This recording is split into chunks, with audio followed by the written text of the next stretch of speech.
Shahrazad se dio cuenta de que amanecía e interrumpió el hermoso relato. Cuando llegó la noche 564, refirió: me he enterado, oh rey del tiempo, de que el esclavo contestó: oír es obedecer, y desapareció. Antes de que despuntase la aurora, regresó al lado de Aladino y le dijo: señor mío, el palacio ha sido construido de acuerdo con todos tus deseos. Si quieres verlo ahora mismo, ven. Levantóse Aladino, y el esclavo lo trasladó al palacio en un abrir y cerrar de ojos. El joven se quedó perplejo al verlo. Todas las piedras eran de ágata, mármol, pórfido y mosaico. El esclavo lo hizo entrar en un tesoro repleto de oro de todas clases, plata y piedras preciosas, en tal número que era imposible contarlas, calcularlas o determinar su precio o su importe. Luego lo llevó a otro lugar, en el que vio todo lo necesario para la mesa: platos, cucharas, jarros, bandejas de oro y de plata, cántaros y vasos. Desde aquí pasaron a la cocina. Allí estaban los cocineros y todos los objetos necesarios para la misma, los cuales también eran de oro y de plata. Otra habitación estaba llena de cajas, atiborradas de regios vestidos, tejidos indios y chinos bordados en oro, y brocados. Todo ello en tal cantidad que causaba pasmo. Siguió entrando en otras muchas habitaciones, todas llenas de objetos cuya descripción es imposible. Visitó los establos, ocupados por caballos como no los tenía ningún rey de la tierra. Pasó luego a una armería, atestada de riendas y sillas valiosísimas, adornadas con perlas, piedras y otros objetos. Y todo esto lo habían hecho en una sola noche. Aladino quedó atónito y estupefacto ante aquellas riquezas como no podía tenerlas el mayor rey de la tierra. El palacio estaba lleno de criados y esclavas que encantaban con su fascinante belleza.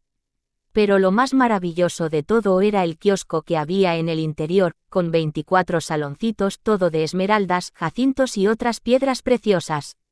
Uno de los salones no había sido terminado, pues Aladino deseaba que el sultán se viera incapaz de concluirlo. Cuando hubo visitado todo el palacio, el joven se alegró y regocijó mucho. Volviéndose al esclavo le dijo: tengo que pedirte algo que falta, pues me descuidé antes.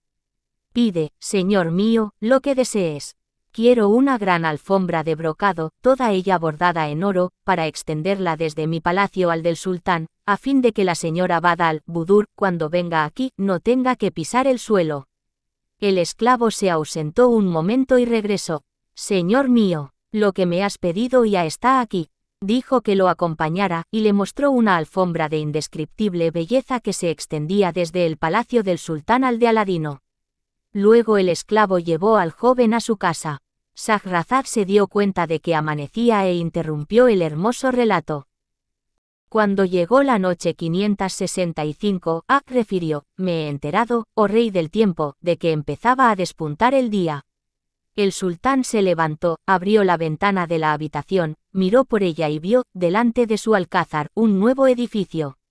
Se frotó los ojos, los abrió cuanto pudo y miró de nuevo. Volvió a ver un gran alcázar que dejaba perplejo a cualquiera. Vio también la alfombra que iba desde su palacio hasta el otro. Los porteros y todos los habitantes de palacio estaban perplejos ante este prodigio. Entretanto llegó el visir, que vio también el nuevo palacio y la alfombra, y quedó admirado. Se presentó al sultán, empezaron a hablar de tan prodigioso asunto y quedaron estupefactos, incapaces de comprender cómo habían podido realizar aquello que estaban viendo con sus propios ojos. Decían: es verdad, no creemos que un palacio como este puedan construirlo los reyes. El sultán, volviéndose al visir, le preguntó: ¿crees que Aladino merece ser el novio de mi hija Badal Budur? Fíjate y contempla ese magnífico edificio y estas riquezas que ninguna mente humana puede imaginar.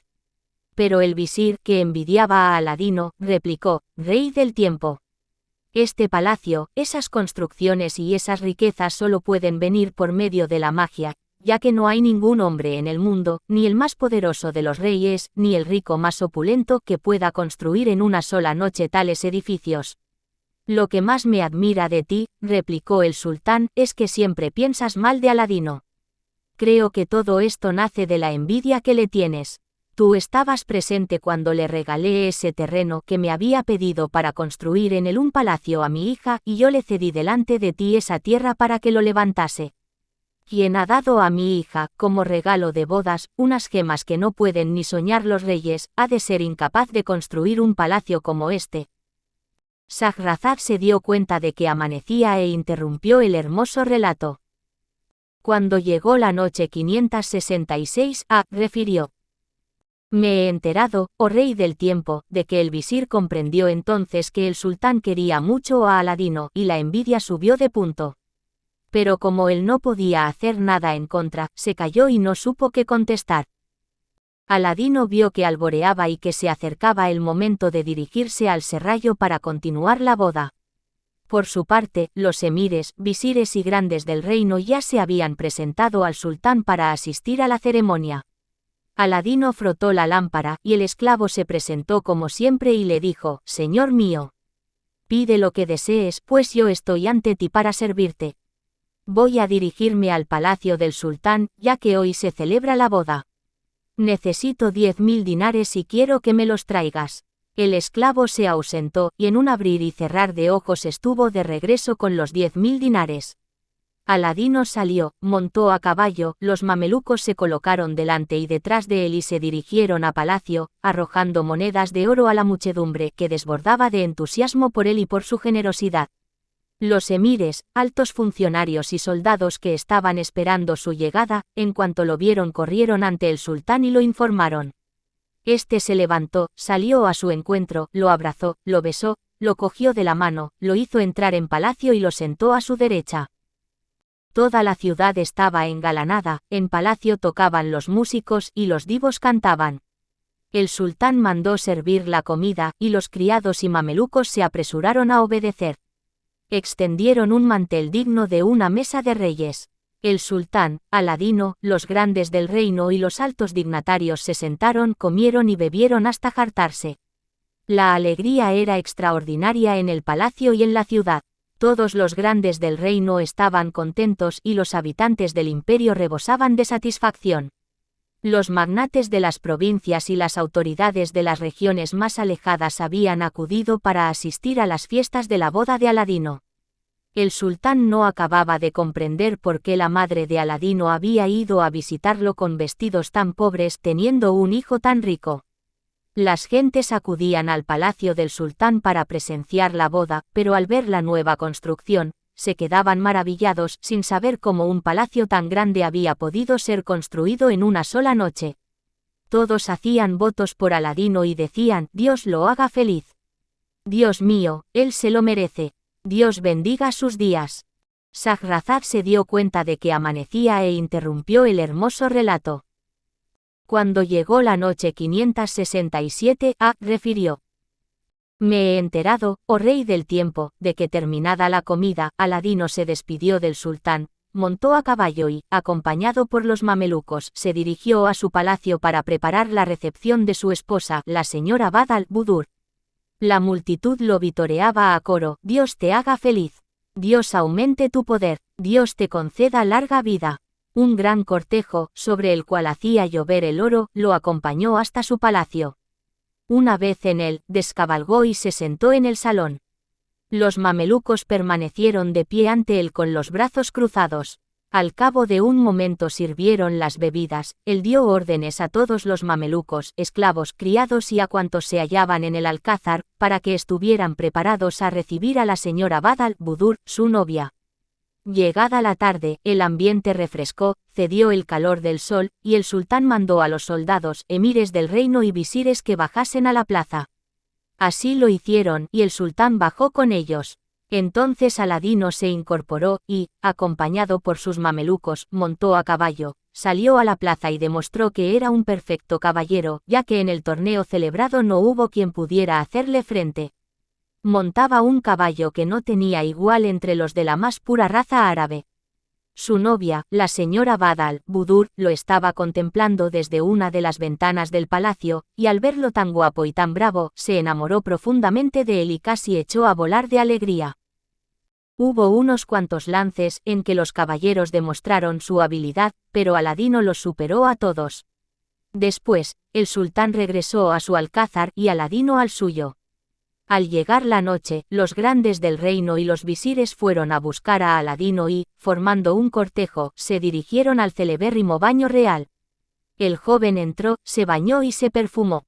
En la antesala se puso un traje más maravilloso que el que había llevado hasta entonces y montó a caballo.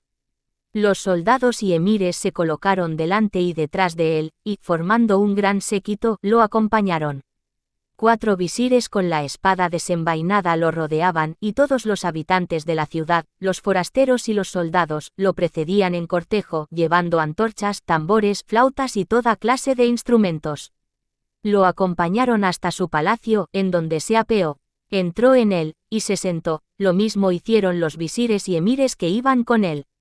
Los mamelucos sirvieron bebidas y dulces y dieron de beber a toda la multitud del cortejo, cuyo número era incalculable. Aladino dio órdenes a sus mamelucos y estos, colocándose en la puerta del alcázar, empezaron a arrojar monedas de oro a los espectadores. Shahrazad se dio cuenta de que amanecía e interrumpió el hermoso relato. Cuando llegó la noche 568, refirió: Me he enterado, oh rey del tiempo, de que el sultán volvió a su palacio después de las fiestas y ordenó que se formase inmediatamente el cortejo de su hija, la señora Badr al-Budur, y que la condujeran al serrallo de Aladino, su novio. Los soldados y magnates que habían figurado en el cortejo de Aladino montaron a caballo, los criados y doncellas salieron con antorchas y acompañaron a la señora Badr al-Budur en una gran procesión. Así llegaron al palacio de su novio, Aladino. La madre de éste iba al lado de la princesa y las precedían las mujeres de los visires, emires, grandes y magnates. Las acompañaban las 48 esclavas que Aladino le había regalado, y cada una de ellas empuñaba una gran antorcha de alcanfor y de ámbar dentro de un candelabro de oro incrustado de aljófares. Salieron del palacio todos los hombres y mujeres que en él había, y marcharon juntos, delante de la princesa, hasta dejarla en el serrallo de su novio, luego la acompañaron a sus habitaciones, la cambiaron de vestidos y la prepararon para ser contemplada. Finalmente, la condujeron a las habitaciones de Aladino. Este se presentó ante ella, su madre seguía al lado de la señora Badr al-Budur, y cuando el esposo le quitó el velo, la madre pudo contemplar la hermosura y belleza de la desposada. Se fijó, además, en el palacio en que se encontraba, todo él había sido hecho de oro y piedras preciosas, las arañas eran de oro con incrustaciones de esmeraldas y jacintos. Se dijo, creía que el serrallo del sultán era grande, pero este es único. Ni el mayor de los césares o de los reyes puede disponer de uno igual, y no creo que en todo el mundo haya quien pueda construir uno parecido. La señora Badr al-Budur también contempló y admiró la suntuosidad del palacio. Después colocaron la mesa, comieron, bebieron y se pusieron alegres. Se presentaron 48 esclavas, cada una de las cuales llevaba en la mano un instrumento de música, y al mover los dedos y tocar las cuerdas dejaron oír melodías tan suaves que arrebataban el corazón de los oyentes. La admiración de la señora Badr al-Budur iba en aumento, y se decía, jamás en mi vida he oído un repertorio como este. Dejó de comer y se dedicó a escuchar, mientras Aladino le escanciaba el vino y le cogía la mano. La felicidad y el bienestar más completo reinaban entre todos, y fue una noche tan estupenda que ni el mismo Alejandro Magno había disfrutado, en su época, otra igual. Cuando hubieron terminado de comer y beber quitaron la mesa, y Aladino se retiró con su esposa y tuvo relaciones con ella. Llegada la mañana, el tesorero ofreció al joven una túnica preciosa, uno de los más estupendos vestidos de los reyes. Él se la puso. Le ofrecieron café con ámbar y lo bebió. Luego mandó que preparasen los caballos y, precedido y seguido por sus mamelucos, se dirigió al palacio del sultán. Entró al llegar a él, y los criados corrieron a informar al soberano de la llegada de Aladino. Shahrazad se dio cuenta de que amanecía e interrumpió el hermoso relato. Cuando llegó la noche 569, refirió, me he enterado, oh rey del tiempo, de que el sultán se levantó enseguida, salió a recibirlo, lo estrechó contra su pecho y lo besó como si fuera su hijo. Lo sentó a su derecha, y los visires, emires, altos funcionarios y grandes del reino le dieron la enhorabuena. El sultán lo felicitó, lo bendijo y mandó que llevasen el desayuno. Lo sirvieron y lo tomaron todos los reunidos. Después de haber comido y bebido hasta la saciedad, cuando los criados hubieron retirado los manteles que tenían delante, Aladino se volvió hacia el sultán y le dijo: «Señor mío, ¿quiere honrarme hoy tu majestad viniendo a comer con la señora Badal-Budur, tu querida hija? Pueden acompañar a tu majestad todos los visires y grandes del reino». «Naturalmente, hijo mío». Dio órdenes enseguida a los visires, grandes del reino y altos funcionarios. Montó a caballo y estos lo imitaron. Aladino hizo lo mismo, y así llegaron a su alcázar. El sultán entró en el palacio y contempló el edificio, su construcción y las piedras que lo componían, todas de ágata y coral. Quedó mudo y perplejo ante aquel esplendor, riqueza y magnitud. Volviéndose al visir, le dijo: «¿Qué dices, visir? ¿Has visto alguna vez una cosa parecida a esta? Los reyes más grandes del mundo pueden disponer de tantos bienes, oro y joyas como los que nosotros vemos en este palacio». «Señor mío, el rey, esto no lo puede hacer ningún rey ni ningún hijo de Adán. Todos los hombres de la tierra no podrían construir un serrallo como este, y no hay artífices para realizar un trabajo parecido, a no ser que sea, como ya dije a tu majestad, una obra de magia». El sultán vio que el visir, siempre que hablaba de Aladino, lo hacía lleno de envidia, e intentaba convencerlo de que todo aquello no era obra humana, sino mágica. Por eso exclamó: «Basta ya, visir. Deja esos pensamientos, pues sé lo que te hace hablar de esta manera». Aladino, que iba delante del sultán, lo hizo entrar en el kiosco. El rey contempló el techo abovedado, las ventanas y las rejas. Todo era de esmeraldas, jacintos y otras piedras preciosas. Se quedó atónito y perplejo. Recorrió el kiosco y contempló todas las maravillas que encerraba. Descubrió la ventana que, por voluntad de Aladino, había quedado sin terminar. Al verlo, exclamó: «Qué pena, ventana, que no te hayan terminado». Volviéndose hacia el visir, le dijo: «¿Sabes por qué no se ha terminado esta ventana y su reja?». Shahrazad se dio cuenta de que amanecía e interrumpió el hermoso relato. Cuando llegó la noche 570, refirió: «Me he enterado, oh rey del tiempo, de que el visir replicó: creo que su imperfección debe de atribuirse a que tu majestad ha precipitado la boda de Aladino y éste no ha tenido tiempo de concluirla». Entretanto, el joven había ido a visitar a su esposa, la señora Badal-Budur, para informarla de la llegada de su padre, el sultán.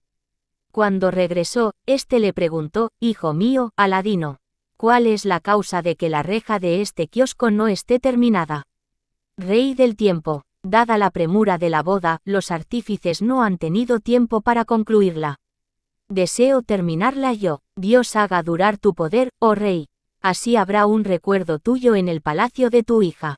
El sultán mandó llamar inmediatamente a los joyeros y a los orfebres y ordenó que se les entregase, de su tesoro, todo el oro, las perlas y las piedras preciosas que necesitaran. Los orfebres y joyeros se presentaron y el sultán les mandó que terminasen la reja del kiosco. Entretanto, la señora Badal-Budur salió al encuentro de su padre el sultán. Cuando éste la tuvo a su lado, vio que tenía la cara sonriente. La estrechó contra su pecho, la besó, la tomó consigo y entraron en el palacio, acompañados por todo el séquito. Era la hora de la comida. Se había preparado una mesa para el sultán, la señora Badal-Budur y Aladino, y otra para el visir, los altos funcionarios, los mayores dignatarios, jefes del ejército, chambelanes y lugartenientes. El sultán se sentó entre su hija y su yerno. El rey cogió comida y la probó. Quedó admirado de los guisos y de la exquisitez de la comida.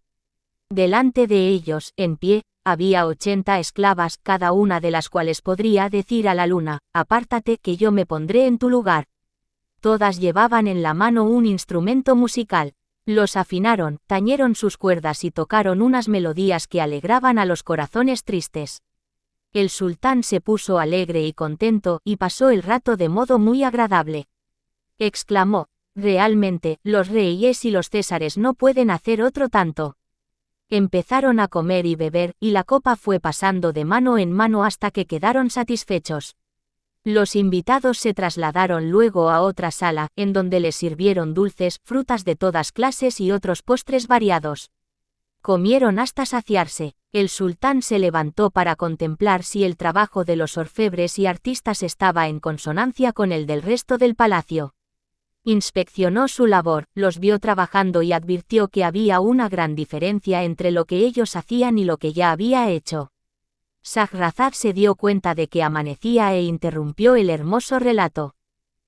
Cuando llegó la noche 571, refirió: Me he enterado, oh rey del tiempo, de que lo informaron de que habían cogido todas las joyas de su tesoro, pero que no bastaban. Entonces, el sultán mandó abrir el gran tesoro y ordenó que les diesen todo lo necesario, y que si no tenían bastante con ello, que tomasen lo que le había regalado Aladino. Así lo hicieron los orfebres, pero no tuvieron ni para terminar la mitad de la reja del kiosco que faltaba. Entonces, el sultán mandó que se incautasen de todas las joyas de sus ministros y los grandes del reino. Así lo hicieron y continuaron trabajando, pero tampoco bastó. A la mañana siguiente, Aladino subió a inspeccionar el trabajo de los artífices, y pudo comprobar que aún no habían terminado ni la mitad de la reja que faltaba. Les ordenó que deshiciesen todo lo que habían hecho y que entregasen las joyas a sus dueños. A cada uno le fue devuelto lo suyo. Luego, los artífices fueron a ver al soberano y le explicaron lo que Aladino les había mandado hacer. ¿Qué os ha dicho? ¿Por qué lo ha decidido así? ¿Por qué no quiere que se termine la reja? ¿Por qué ha deshecho vuestra obra? Señor nuestro, lo único que sabemos es que nos ha mandado deshacer todo lo que habíamos hecho. El sultán mandó que le llevasen el caballo, montó en él y se dirigió al alcázar de su yerno. Aladino, después de haber despedido a los artífices y los orfebres, entró en su habitación, frotó la lámpara y apareció el esclavo. Pide lo que desees, tu esclavo está ante ti. Quiero que termines la reja del kiosco que aún está por concluir. Inmediatamente, se ausentó un momento, regresó y dijo: Señor mío, he concluido lo que me has mandado. Aladino subió al kiosco y vio que todas las rejas estaban terminadas. Mientras las estaba contemplando entró un eunuco y le dijo: Señor mío, el sultán ha venido y espera en la puerta del serrallo. Aladino bajó a recibirlo. Shahrazad se dio cuenta de que amanecía e interrumpió el hermoso relato.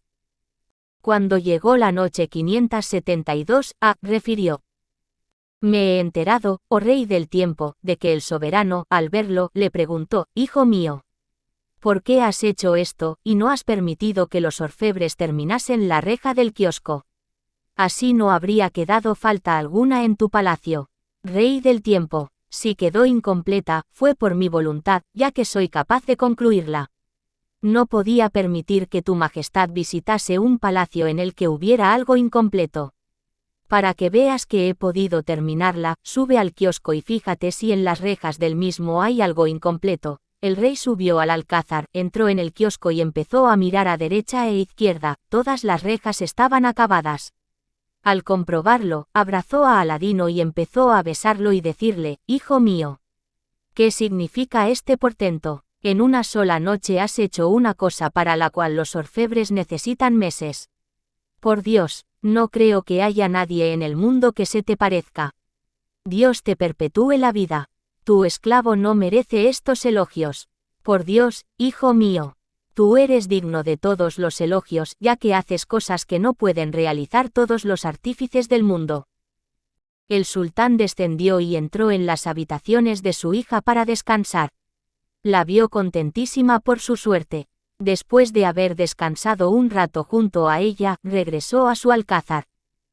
Aladino montaba cada día a caballo y, acompañado por sus mamelucos, recorría la ciudad. Sus servidores iban delante y detrás de él echando monedas de oro a la multitud, que se agolpaba a derecha e izquierda. Todo el mundo, el extraño y el allegado, el próximo y el lejano, llegó a querer a Aladino por su gran generosidad. El joven aumentó los subsidios de los pobres y de los indigentes y los distribuyó personalmente.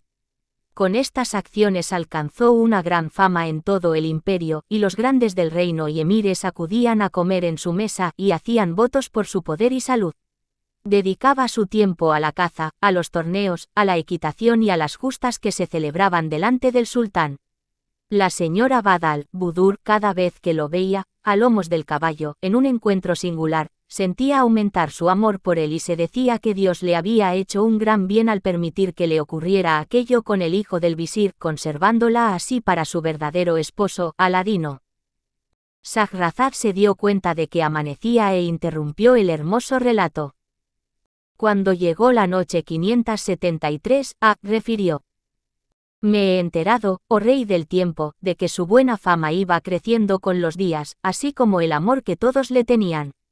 Él iba creciendo en importancia a los ojos de las gentes.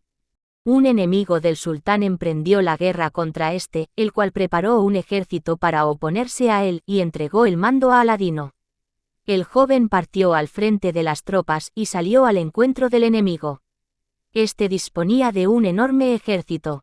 Aladino desenvainó la espada, lo atacó y empezó la guerra y la matanza. El combate fue enconado, pero Aladino deshizo al enemigo, lo puso en fuga, mató a la mayoría de sus soldados, se apoderó de sus riquezas y enseres y logró un botín inmenso. Regresó como un gran vencedor. Entró en la ciudad, que se había engalanado de alegría, y el sultán salió a recibirlo y a felicitarlo. Lo abrazó, lo besó, y todo el imperio celebró una gran fiesta. El sultán y Aladino se dirigieron al palacio de este, en el cual los esperaba su esposa, la señora Bad al-Budur, quien, llena de alegría, lo besó en la frente y lo condujo a sus aposentos. Al cabo de un rato llegó el sultán, se sentaron y las esclavas sirvieron sorbetes. Bebieron, y el soberano mandó que todo el reino celebrase la victoria de Aladino sobre el enemigo. Así, para todos los súbditos, soldados y gentes, no hubo más que Dios en el cielo y Aladino en la tierra. Y le quisieron aún más, ya que unía a su gran generosidad el hecho de haber defendido el imperio, de ser un completo caballero y haber derrotado al enemigo. Esto es lo que hace referencia a Aladino. He aquí lo que hace referencia al mago magrebí. Regresó a su país, en el que permaneció durante todo este tiempo, apenado por lo mucho que había sufrido inútilmente por conseguir la lámpara, y todo ello en vano, ya que cuando tenía el bocado en la boca aquella escapó de sus manos. Al recordar lo que le pasó con el muchacho, lleno de cólera injuriaba a Aladino, y algunas veces llegaba a decir: estoy contento porque ese bastardo ha muerto bajo tierra. Y aún tengo la esperanza de llegar a conseguir la lámpara, pues está bien guardada. Cierto día preparó la arena, formó las figuras, las puso en orden y las examinó para comprobar la muerte de Aladino y la conservación de la lámpara en el subterráneo. Se fijó atentamente en las figuras madres, hijas, y no encontró la lámpara. La ira se apoderó de él. Volvió a repetir la interrogación para verificar la muerte de Aladino y no lo encontró en el tesoro. Su furia fue en aumento, y mucho más al comprobar que aún vivía en la faz de la tierra, al saber que el joven había salido del subsuelo y se había apropiado de la lámpara por la cual él había experimentado penas y fatigas como no las hubiese podido soportar ningún hombre. Se dijo: por esa lámpara he pasado unas penas y fatigas que nadie habría soportado. Y ese maldito la obtiene sin ningún esfuerzo, y no cabe duda de que si ha descubierto sus propiedades no habrá nadie en el mundo que sea más rico que él.